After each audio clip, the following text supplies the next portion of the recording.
I need to help men like me that are struggling with just living a regular life, struggling with a job, their careers, their families, relationships, hitting the gym, eating right, all the daily things that we go through that we think is just normal to feel stressed about, family expectations, all these things, they seem so normal, but they are so damaging to us as men because we don't talk about it. And I didn't talk about it for years. Only now that I'm expressing myself. The first and best victory is to conquer self. Welcome to the Conqueror approach, a journey of self-mastery. To cultivate our mind, body, spirit, financial literacy, and allow our light to shine upon the world. Brought to you by me, your host, U.S. Navy submarine veteran and entrepreneur, Musa Mikkel. Let's conquer. Welcome back to the Conqueror approach. I appreciate you for tuning in. Today, I have a good friend of mine, Adil. He's a men's coach and the founder of Not Just a Man. First generation born in London, just in case you can't tell from when he started speaking, I'll let you know. He overcame struggle with his identity, his masculinity, the expectations of his family, body dysmorphia, lack of confidence, anger issues, relationship issues, and he began his journey of self-discovery in order to become the best version of himself. And now he helps people across the world become the best version of themselves as a men's coach and starting his movement. Thank you, Adil. I appreciate you for joining me today. Thank you. That was a very well-rounded, put-together intro. So I feel like I've got nothing to say in introducing myself. So thank you for putting that together. And thank you for having me on. Absolutely, man. And what you do is so important because it's been an issue that I've seen in my life for so long, as issues that I've dealt with. And I found it really interesting that even though you're across the world, that we still have so many relatable issues. And it made me think like men and people across the world are dealing with a lot of the same things. And there's just not enough conversation about it. And what you do helping people and men specifically get past their issues of masculinity and just be open and expressive and start processing their emotions in a healthy way is just so important because I lived my life bottling everything up and it wasn't working. And I know a lot of people are doing the same thing. And before we dive into that, I wanted to just ask a little bit about your journey. I know I mentioned a little bit, but what were some of the main things that you overcame and how did you navigate through that struggle, man? Because I know you overcame a lot of issues. Yeah. I mean, to be honest, I never knew what I was doing, right? A lot of the time throughout my childhood, my adolescence, and even into my early adult years, I displayed traits mainly in my relationships, which were quite toxic. I would cheat, I would gaslight, I just didn't respect the women that I was with. I didn't really bring them into my life. I came a lot from ego, my pride. I ran away from responsibility, but had the pressure of responsibility. I had so many things that were going on inside of me, and it got to a point where I hit rock bottom. I got to a place where I left my family home, had a massive row with my mum, she kicked me out, and I was in the family home for all those years up to the age of 31 because I thought that I was there to help and protect my mum, So I felt some resentment that, okay, I've been at home all these years and now you're kicking me out and I'm trying to help you. I'm trying to do what's best for you in a way. And so I had this this weird feeling inside of me, but I'm going. Fine, you want me to leave? I'll leave. And I left and I moved out, and at the same time I was going through issues with my ex-girlfriend at the time, and it all became too much. I just didn't know what to do. So I disappeared. I went to Morocco and I went for like a 5-day retreat which is a yoga and surfing retreat. Because I knew that I didn't want to go and just disappear. I wanted to go do something that was going to help my mind. So I had that awareness already that had to be something beneficial to me. And the surfing was just a bonus. But when I was there at this retreat, I met this lady called Kate, who was a Reiki healer. And she took me on a little journey, a little role play, to understand and go deeper in my relationship with my mum. Because a lot of the things that I've gone through in my life have been really, they come from my childhood, from my parents, the way that I was treated, the things that were said to me. But the mother wound was something that was so significant because it was happening right there and then. It was the most significant thing in my life at the time. And she took me through a role play where she got me to understand that it was not my responsibility to take on all of the expectation and pressure of my mom and be responsible for her happiness, which is how I felt my whole life. My dad left when I was 17 and I became man of the house. And we're going to go into masculinity and like the roles of man later, but it put a lot of pressure on me, you know, and that was also part of the resentment that I felt. But I still couldn't help wanting to care because she was my mum. What that did was it made me just feel so constricted. You know, I was forever this man child living at home. Couldn't really step into manhood. Couldn't really leave. You know, couldn't really leave being a child. I couldn't. I didn't know who I was. So when I went through this healing, she expressed to me that parents can't be parented. You can't parent the parent. The way the energy flows is from our ancestors downwards. You can't go up. You know, and the fact that that is the way that energetically we are, it made me realize that, okay, I can't change my mom. What can I do? And what I ended up realizing and what my biggest takeaway was that all I could do was be the change I wanted to see in other people, or you know, be the example, be the love I wanted to receive. Because really, what it came down to is I wanted to receive love. I needed love in my life, and I wasn't getting it from my mum, and it was affecting my relationships, my success. I had all kind of blocks in like my mind, with like fear, money, like success, everything. And like all I understood was actually just be love, just be love, just spread love. That's what you can do. You know, I can't carry the expectation on my shoulders. And it was those moments where I realized that, you know what, I didn't get to a point, like, thank God, where I was like suicidal or like clinically depressed, or like there are some significant mental health issues that can occur when people keep things inside of them and don't let them out. And it was that moment where I realized that I need to help men like me. I need to help men like me that are struggling with just living a regular life, struggling with a job, their careers, the families, relationships, hitting the gym, eating right, all the daily things that we go through that we think is just normal to feel stressed about, you know, family expectations, all these things, they seem so normal, but they are so damaging to us as men because we don't talk about it. And I didn't talk about it for years. Only now that I'm expressing myself, and it's been so healing. So that was the pivotal moment for me. In this little flat in Morocco, where I spoke to a Reiki healer, and she told me that take the expectation off of you. It's not your responsibility. And actually, you can feed that through into every part of your life.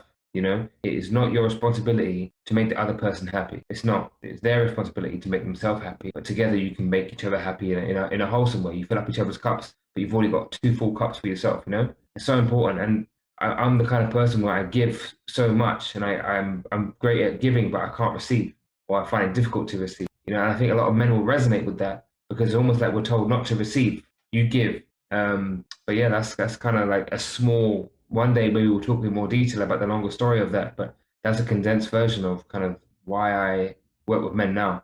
And it's really to get the everyday man, you know, because there's a lot of work for spiritual men. There's a lot of work for men that's already into that kind of esoteric kind of lifestyle. But for the everyday man that's just hitting the gym and going to work in an office, they haven't got access to this. And that's why I'm mindful about the way that I speak about the work that I do. I'm not using words like mindfulness and consciousness because I just want to get the everyday guy and just say, hey, you're stressed out, come have a chat with me, you know?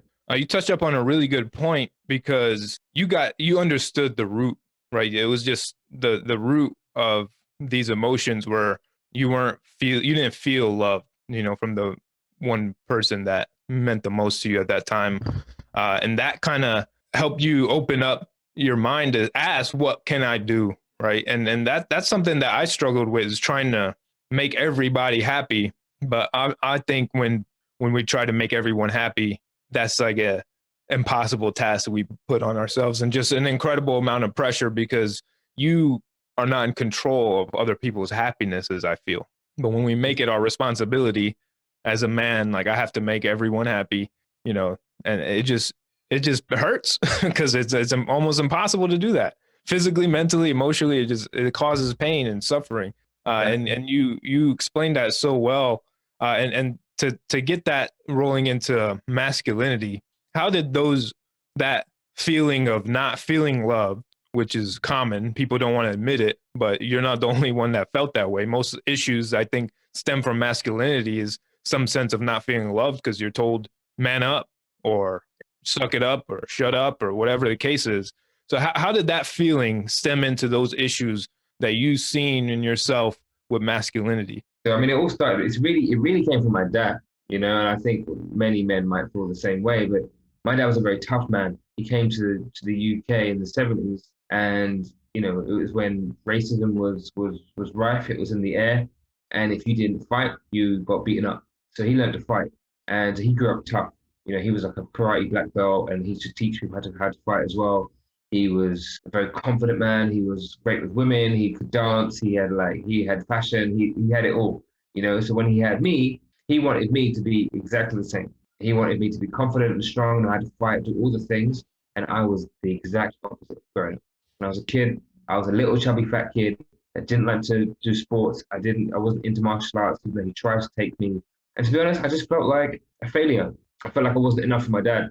I felt unworthy. I didn't feel, he loved me. He was a very loving man, but it was like the other words that he would use that sometimes, like, like, oh, I wish you were stronger and tougher. Like, wish you were more confident, and it's going to affect you later, and you're too sensitive, and you're a bit soft. And it's like, shit, man. Like, I know why you're saying it, but yeah, it's hard. It's hard to hear, So I constantly felt like I can't change who I am right now. I am who I am, but I feel like I'm not enough. So it's like that's kind of where it kind of began in my masculine journey. I didn't really feel very masculine. I never really felt very manly. And even now, people tell me, Adil, you're so manly. And I'm like, I can't even see it, you know?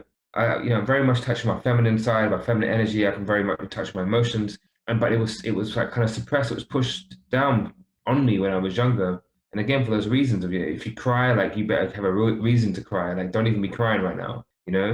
I remember once I fell off my bike and I was like scratched up, and I got told off for falling off my bike, like as if I did something wrong. Because what are you doing? Why are you getting hurt? And why are you damaging the bike? But when it came to mum just wasn't around very much. She was working. Dad was the kind of entrepreneurial guy, and so he was around more. But mum was the 9 to 5er, so she was at work. So I'd see her like mornings and weekends and stuff. But it was the impact of masculinity on me was definitely from my dad, and just not feeling enough. And as I grew up and into my kind of teenage years, I wasn't desired by women. I was quite chubby. I had glasses. I wasn't confident in myself, and I just didn't feel like a manly man at all. I didn't, and part of that, a strong part of that, is feeling desired by other women. I was everyone's friend. I had a nickname like Huggy Bear because I was just huggable. That was me. And that messes with you, man. Like when you get older, you don't feel manly. I never felt masculine. So that's why I was always good at having conversations and speaking and tapping into people's emotions, because I could do that. But like I didn't feel like I could express things like my emotions freely with my family. And I had also the expectation or the discussion of, when you get older, you're going to have to make sure your sister gets married off. You're going to look after your mom, and you're going to be a man of the house. And when you get married, your wife will come and live with you. These are like kind of cultural things, right? In our culture, of what it means to be a boy or a man. And you're going to be the provider, and you provide for your mom and all this stuff. And I'm thinking, what? You sound like a prison sentence. It's like I become a man, but like I'm just like a slave to the family. It doesn't make any sense. Obviously, I was brought up in London. I'm not brought up back home, so I don't understand the cultures. Not that I still wouldn't agree with them, but I didn't understand that. It didn't make any sense to me to live a life like that. Especially when I'm seeing my friends living a completely different lifestyle, with their family. Their parents like, hey, yeah, 18, go live your life. Here, go rent a place. My parents like, you're leaving. Why are you leaving? You're not leaving. You're staying here. So there's no movement from being a boy into a man. And that's actually something that I've realized in society as a whole. There's no initiation into manhood. There's no rite of passage. It's just like, cool, you're 18, you can vote, you can drink, or you can, in the UK, you can, that's it, we're man now. But we're not taught how to, and if we haven't had healthy masculine role models, healthy father figures, that's also going to impact us. I didn't necessarily see love between my mum and dad. I didn't know what it looked like to be in a happy marriage and see what it was like to raise kids like that. They weren't like fighting all the time, but I definitely saw some arguments. But I didn't see love. I never saw just beautiful role models in that sense. I looked up to my brother. My brother was like 7 years older than me. He's like beautiful, green eyes, tall, like good looking. And I looked up to him because I saw him as a masculine man. All the girls loved him. That's how I wanted to be. Now I can look on the flip side of that, and I'm like, okay, cool. I'm actually more grounded as a man. I'm more in touch with my emotions. I'm far more like balanced. I'm not necessarily outwardly seeking for affection, adoration, and approval, validation. It's still a little bit there. Like I'm not gonna lie. Like everyone loves a compliment. Like it's nice, but it doesn't rule me as much as it used to. Which was detrimental to every single one of my relationships. Absolutely. I wanted to ask because it's not taught. There's no initiation. It's just like once you're 18 or 21, you're assumed to be a man. You're assumed to just be able to survive on your own without and you could survive, right? But that's not the point of it. Just surviving. It's actually living and being happy and having peace and happiness and love in your life. So, well, is what is it to be masculine? Like, what is a manly man? Because we know masculine or being manly is really misconstrued, in my opinion. Right? We've watched Hollywood videos, and Tony Montana is really manly, but like, what? Now, is that manly, or what does it mean to really be, I guess, healthfully masculine in a healthy way, being a masculine, manly man? I guess. No, that's a great question because Hollywood and the film that's what I saw as what I thought it was to be manly, right? It's exactly the same. So, but now my view of masculinity is completely different. You know, it's being able it's able to lead, to live a life of purpose, to be strong in your conviction and have integrity and honesty. You know, but also to be balanced in your ways, to able to listen to other people without always trying to find the solution with them or for them. You know, to have an ability to process your emotions without taking it out on other people, you know, and to know that communicating your emotion or just communicating in general in a balanced, careful, kind, and compassionate way is strength. Being able to open up and express how you're feeling is strength. And I think that's what's been misconstrued is like, actually, oh, if you share how you're feeling, that's weak. It's not weak. Mhm. The weak man is the one that doesn't express themselves and they hide in the corner and they're the ones stressing out and they're the ones that do stupid things. They're the ones that might open up a gun and shoot people in the school, but they're the ones that might take their own life, you know. And I'm not saying taking your own life is a weak thing to do, but it's an escape, right? It's because you couldn't process your emotions or you didn't feel like you could support, and that's why I'm doing what I'm doing, man. Because one conversation that I have with someone could change someone's life, you know. Absolutely, absolutely. It only takes one, right? And a lot of that too is the burden of thinking everyone has to do it themselves, because you might not be able to process your emotions by yourself because you weren't taught how to understand your emotional intelligence, right, in school. That's not part of the curriculum, at least in America. I didn't take any emotional intelligence class in high school or whatever. And that's why I started doing my own research. I started reading about that stuff to get better because I knew it wasn't working. And exactly like you said, it is an escape.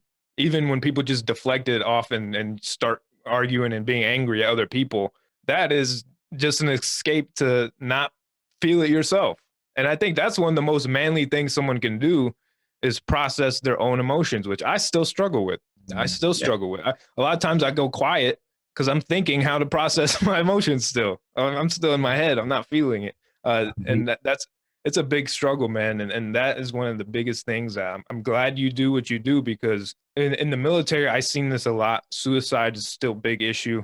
And even in my submarine, there was a serious issue like that. And it was just like, well, what if it wasn't looked at as a negative thing to go get mental help if you need it, right? We need help. No one's designed to just survive by themselves, especially when it comes to these types of issues, because we still struggle understanding that. And you know, good people have lost their lives and killed themselves and other people just because the simple fact that people are struggling understanding how they feel and they're not processing, they're not letting it out in a healthy way. They bottle it up until they explode, and then irrational things happen because Yeah, they're man, I'm with you. Like I still struggle to understand what's going on sometimes, and I can be still be in the thick of an argument and just still come from a place of ego, and then I'm arguing, and you know, and just like you, I go silent. The best way for me is to go silent. And if I don't, I might come out the other side of it and start being loud or aggressive, and I don't want to go there. So it's better for me to stay silent, and because I can't process it right now, and come back when I'm ready. You know, that's the best thing for me that I've learned for all my years is to process in your own time and come back. But the thing that's come up for me most recently, because relationships is where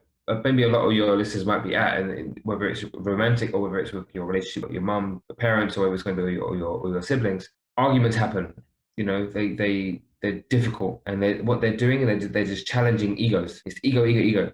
But normally, what happens is someone is triggered by something, and it's coming from a place of emotion, and then it becomes a feeling. And what we end up doing as humans is fighting back and saying, explaining why that feeling is invalid and you shouldn't be feeling that feeling. Here's why. And that's why the arguments happen. But what we need to learn to do is to just drop back for a second and realize that that person's feeling is completely valid and just sit with that with them. There's no point trying to fight the feeling in this moment because the feeling is there. It's already happening. That's the biggest lesson I've learned this year. Don't fight the feeling. There's no point. I think there's even a name of a song. but don't fight the feeling, okay? If you want to raise a point later on and come back to an argument and say, right, okay, you know what, this is what came up for me. Fine, good, do that, but do it later. In the moment, you need to address the feelings with everyone. And now, whenever I like at work or someone like is a bit triggered by something, they say something, I just ask them, hey, are you okay? Like, what's up? I know you're not angry at me. If someone's angry at you about something, they're angry at themselves. They're pissed off at something internally. It's never about you. If you're angry at someone, it's a reflection on you. You know. I love that. That's true. Yeah. Because you can only see in other people what you see in yourself. Reflection. So angry is just mirrors everywhere.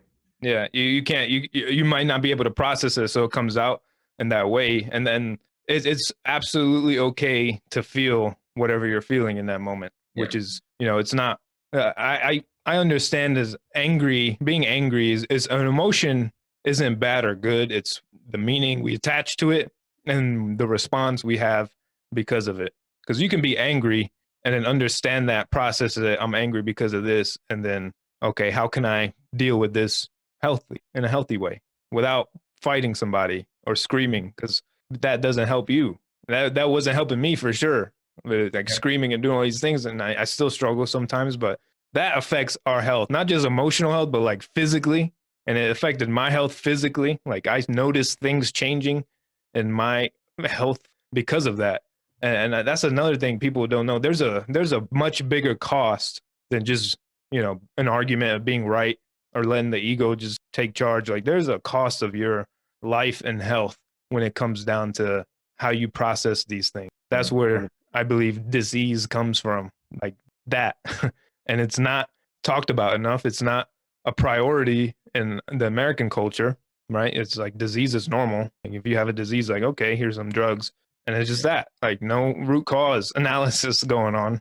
It's more than likely going to be something related to just internal, spiritual, mental trauma that you're going through, been through, that you haven't shifted through. I've listened to a lot of podcasts about this kind of stuff, how we can really heal ourselves through just the way we approach life mentally and spiritually. Mm-hmm. And what kind of things do you coach people in just shifting? Because at a certain point, when you're an adult male, a lot of these things are already habitualized. Like you get angry, the triggers make you angry, and they just bypass your conscious. Like it's just all subconscious, autopilot reaction. What can people do to interrupt that?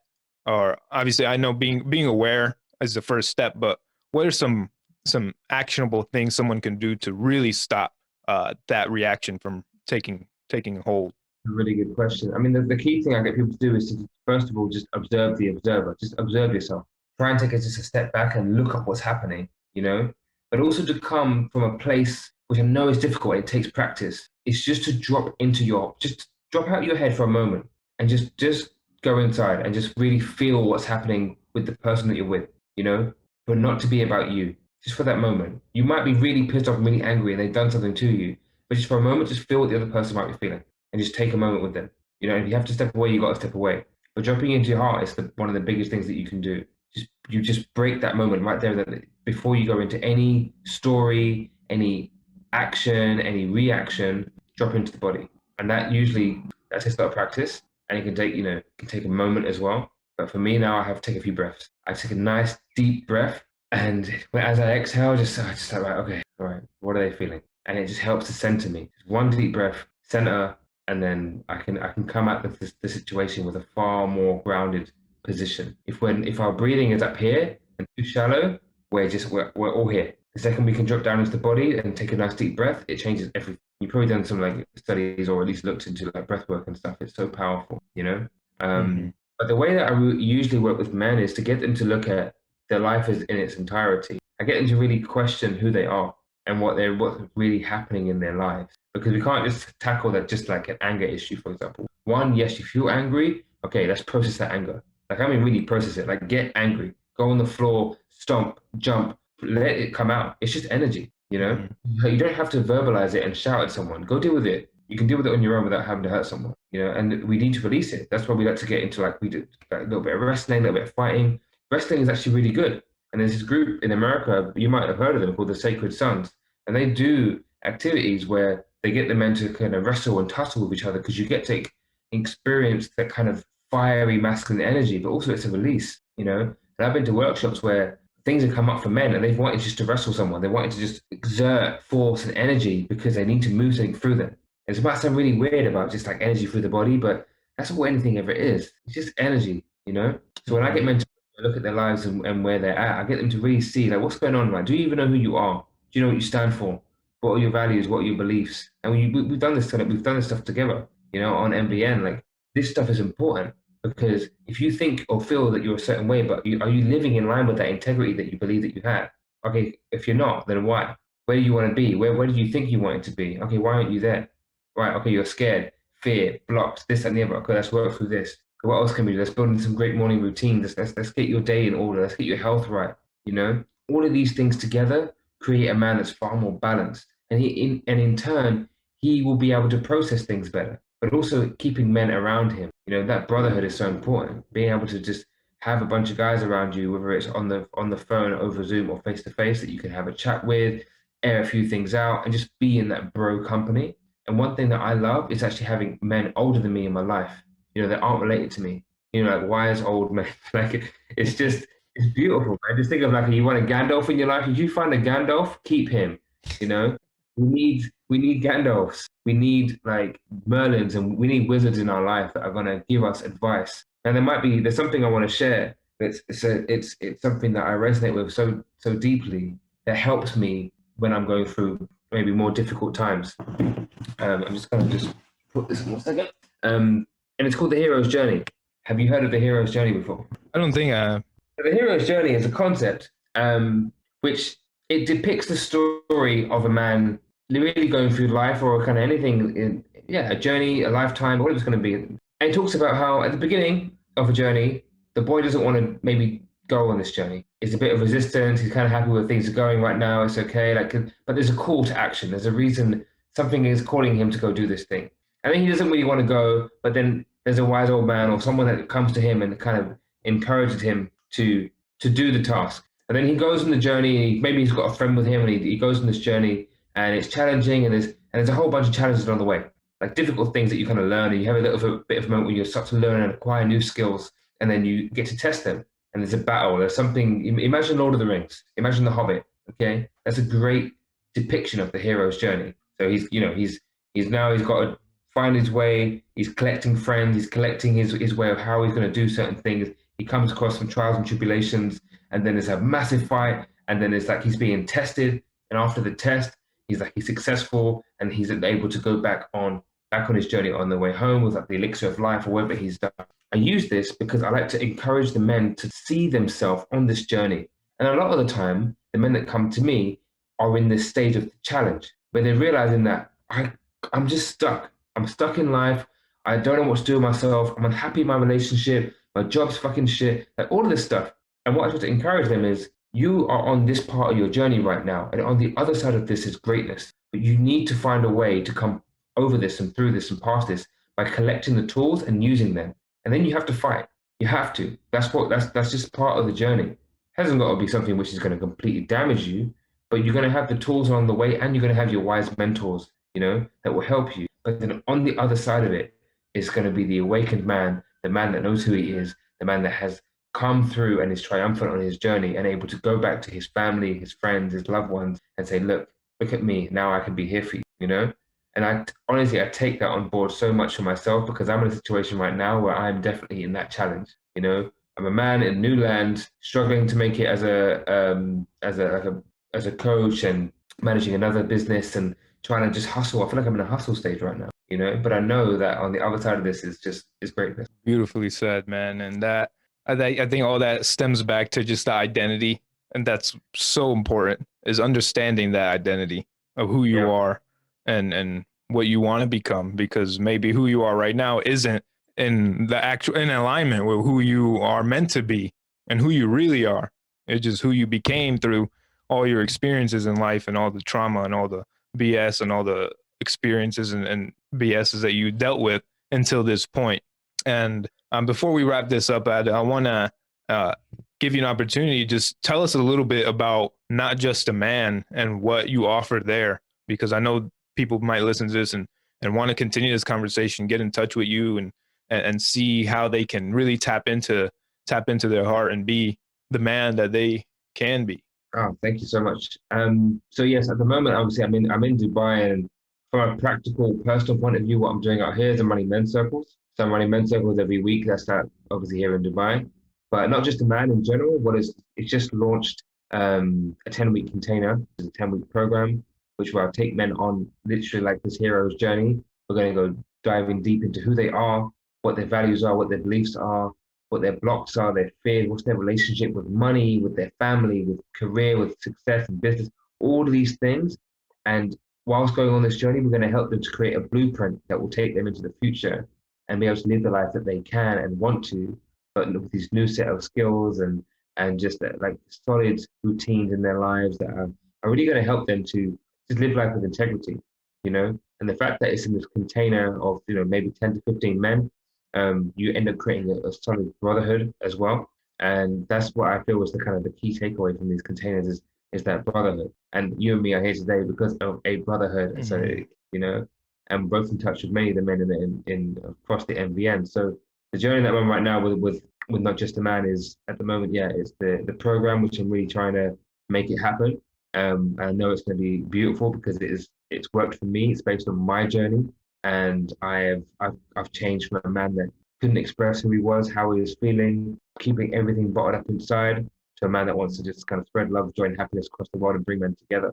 So anyone wants to reach out to me, you can reach out to me on Instagram, Adil Coaches Men, or on my website, which is notjustaman.co.uk. I'll have your stuff linked in the show notes if you want to take a look.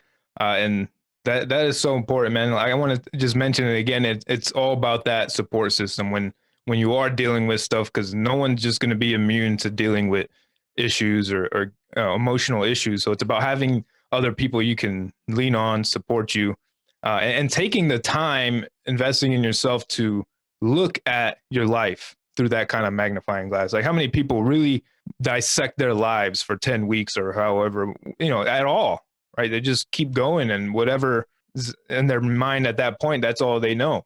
And then they never take the time to really evaluate, what's working and what's not working in my life. Because there are things that need to change if you want to achieve happiness, authentic happiness, and be all you can be and maximize your potential. So Adil, I'm so proud of you for what you're doing, and it's so necessary. I thank you and appreciate you for your time, man, because this has been such a valuable episode, and I'm excited for people to listen to it and continue the conversation and really tap into themselves and be the men we need in the world. Yeah, man, fully resonate. And the last thing I would say is, to all the men listening, you deserve to invest in yourself and to take the time to find out more about who you are and to move through life with integrity and honesty and happiness, and then ultimately to find peace within. That's what we need as men, to find peace within. Not we can feel guilty for taking the time for ourselves, but you deserve it. I don't think there's anything more valuable than having internal peace. Yeah, so exactly. Definitely worth whatever it takes to achieve that, because I think that's the prerequisite to live fully. So thank you, Adil. Appreciate you. It's been great. That is all for this episode. Thank you for tuning in. If you found any value in this episode, someone you know will also. Please share, subscribe, leave a rating and review so we can reach more people, have a farther ripple, and a larger impact. Stay grateful. I appreciate you. And remember, you are a conqueror.